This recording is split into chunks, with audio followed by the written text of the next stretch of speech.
तो मैंने आपको कहा उठेंगे तो मुस्कुराएंगे। कैसे?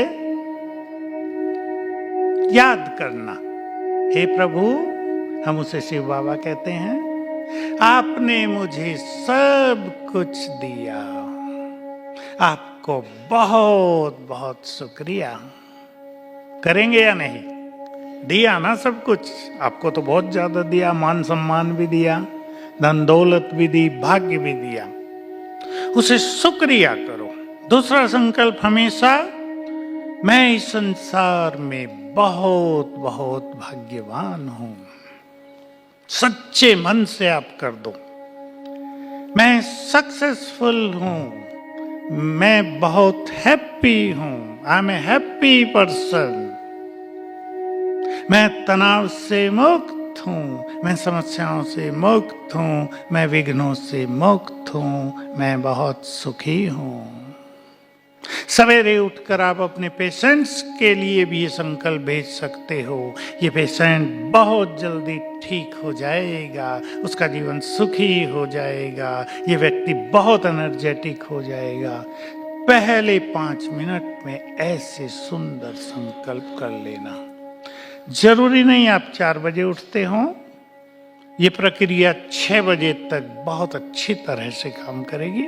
उसके बाद जब सभी लोग उठ जाते हैं, आप जानते हैं कोई कुछ सोचता है, कोई नेगेटिव सोचता है, तो वाइब्रेशंस बहुत पावरफुल नहीं रहते। लेकिन जितना मनुष्य जल्दी उठता है, प्रकृति शांत है, एनवायरनमेंट्स बहुत पीसफुल हैं, तो हमारा सबकॉन्शियस माइंड बहुत जबरदस्त काम करता है। आप सब जानते हैं मानसिक रोग बढ़ रहे हैं। मेरे पास भी कुछ बहनें ऐसी आती थी जो ये कहती थी कि हम बहुत नहाते हैं, आपके पास तो आते ही होंगे ज्यादा, कि जब तक टंकी खाली ना हो जाए हम नहाते ही रहते हैं। कोई आए कि हम सारा दिन साबुन से हाथ धोते हैं, कपड़ा टच हो गया, गंदे हो गए हाथ, साबुन से धो। बच्चे को भी जरा बच्चे ने हाथ लगा दे, मैं गंदी हो गई, चलो नहा लूं, हाथ धोऊं। तो मेरी भी समझ में नहीं आता था इनको क्या कराएं, और बहुत चीजें तो समझ में आ गई थी।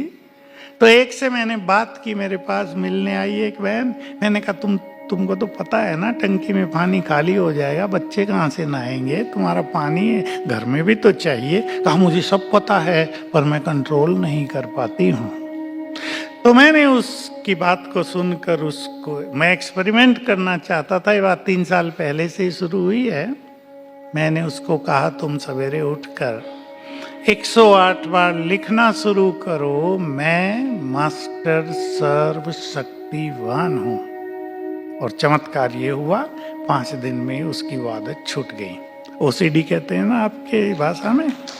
तो पेशेंट आने लगे, साबुन से हाथ धोने वाला एक लड़का भी आया, छोटी आयु का, उसको मैंने ये कराया, उसका भी छूट गया। बहुत अच्छा अनुभव रहा।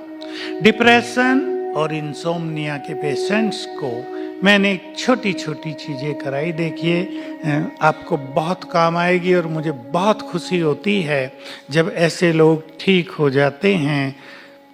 बहुत अनुभव मेरे पास हैं, पर मैं एक अनुभव जो मैं सदा सुनाता हूँ क्लासेज में, आज फिर सुना देता हूँ। उसके माध्यम से मैं आपको 1-2 चीज और कहना चाहूँगा। ये जो बीमारियां बढ़ रही हैं और विशेष रूप से मानसिक रोग, ये केवल वर्तमान की चीज नहीं है कि लोग ज्यादा सोच रहे हैं, लोग ज्यादा निगेटिव हो गए हैं, टेंशन बहुत बढ़ गई है संसार में, या इलेक्ट्रॉनिक्स के साधन, नेट, मोबाइल ने मनुष्य को ऐसा कर दिया। ये तो वर्तमान चीजें हमें दिखाई देती हैं, पर इसके कारण मनुष्य के पूर्व जन्मों के कर्म भी होते हैं। तो मैं इससे रिलेटेड आपको वो सच्ची घटना सुनाता हूं, गुवाहाटी की है। मेरे पास ऐसे बहुत केस हैं। एक बहन, जैन परिवार, चार्टर्ड अकाउंटेंट हैं वो भाई, और उसकी मिसेज लेक्चरर। तो मेरे पास आए और मुझे कहा, बहन ने पूछा कि मैं पढ़ाने जाती हूं तो क्लास में जाते ही सब कुछ भूल जाती हूं, क्या करूं? ये नहीं बताया मुझे डिप्रेशन है। तो मैंने भी उससे सीधा प्रश्न किया कि आपको रात को नींद नहीं आती क्या? क्योंकि जो सोते नहीं उनकी मेमोरी बहुत वीक हो जाती है। कहा हाँ मुझे नींद नहीं आती। फिर सारी बात बताई। उसके पति ने बताया कि इसको 11 साल से डिप्रेशन है और इतना भयानक है कि ये अपनी क्लास में ही चक्कर खा के गिर जाती है, इसके मुंह से झाग आ जाते हैं, इसको लोग उठा कर लाते हैं, हमारे घर में ऐसा माहौल रहता है जैसा कोई डेड व्यक्ति पड़ा हो यहाँ। मैंने पूछा तुम्हारे परिवार में कितने लोग हैं? 2 लड़की और एक 11 साल का लड़का है। तो मुझे अब जस्ट स्ट्राइक हुआ कि ये जो 11 साल का लड़का है, इसको 11 साल से डिप्रेशन है, कहीं ना कहीं ये लड़का इसका कारण होगा। मैंने उससे कुछ पूछा कि ये कुछ बोले, वो बोलती रही और लास्ट में उसने बोला कि जब मैं अपने लड़के को देखती हूँ तो इच्छा होती है इसका गला दबाकर इसको मार डालूं, और फिर मैं जैसे बेहोश हो जाती हूं। तू माँ है, अडायन है, एक ही लड़का है, उसे भी मारना चाहती है।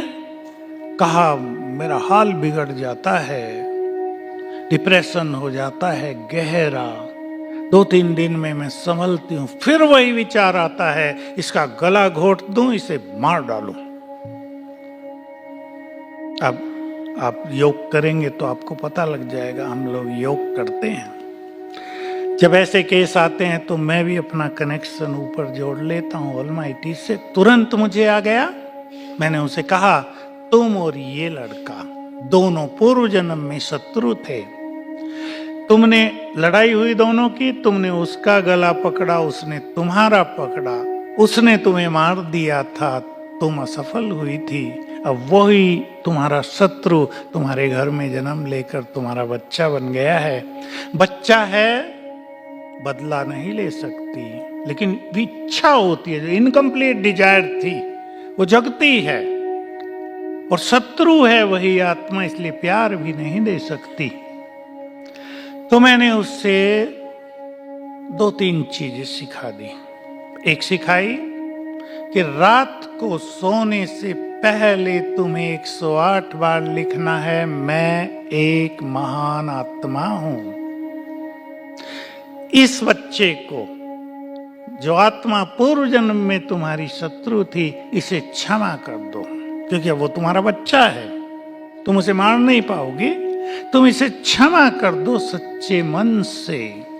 और ब्रेन को एनर्जी देना अपने रोज, वो मैं आपको बता देता हूं कैसे। ये मेरे लिए बहुत खुशी की बात थी और आपको भी सुन के आनंद आएगा। केवल 11 दिन में उसका डिप्रेशन और ये सब चीजें ठीक हो गई। तुरंत दोनों ही फ्लाइट से यहाँ आए मुझे बताने के लिए कि ऐसे ठीक हो गए हैं। तो ये पूर्व जन्मों का जो इफेक्ट है, ये हर मनुष्य के साथ बुरी तरह से पीछे लगा हुआ। सच्ची घटना दूसरी, यही हमारे पास जोधपुर है।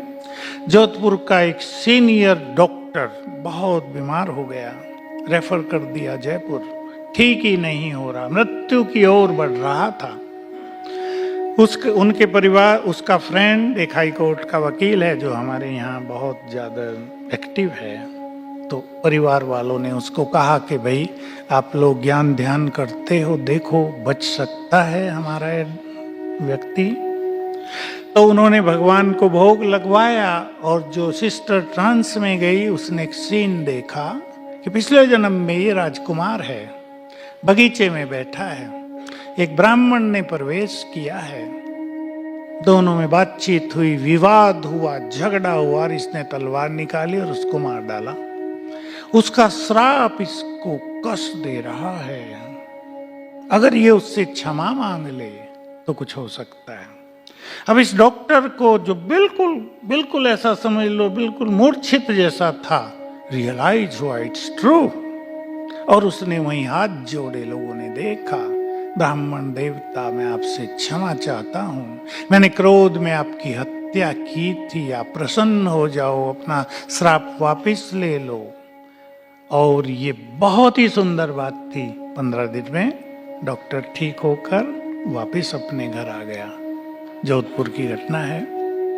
तो ये जो क्षमा याचना है, क्षमा कर देना, क्षमा मांग लेना, ये बहुत जबरदस्त थेरेपी है। मैं इसको आपकी मेडिकल थेरेपी से जोड़ता हूं। मान लो 1000 साल पहले हम राजा थे और हमने कोई गलत ऑर्डर दे दिया और हजारों लोग कष्ट पा गए थे।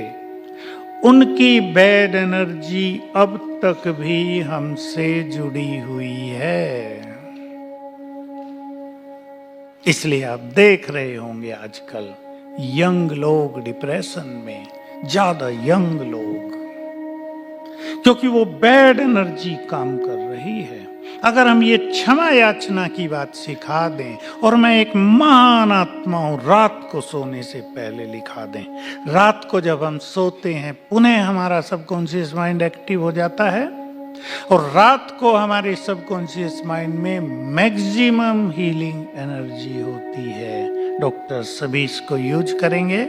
जो भी पेशेंट है उसको सिखा दें आप के सोने से पहले वो 5-7 बार ये संकल्प कर लिया करे, मैं हेल्दी हूँ, मैं निरोग हूँ, मेरी ये बीमारी ठीक हो गई है, मैं इस बीमारी से मुक्त हूँ। मैंने माइग्रेन के पेशेंट को बहुत कराया, बुखार के पेशेंट्स को कराया, कैंसर वालों को भी कराया, बहुत गुड रिजल्ट हैं।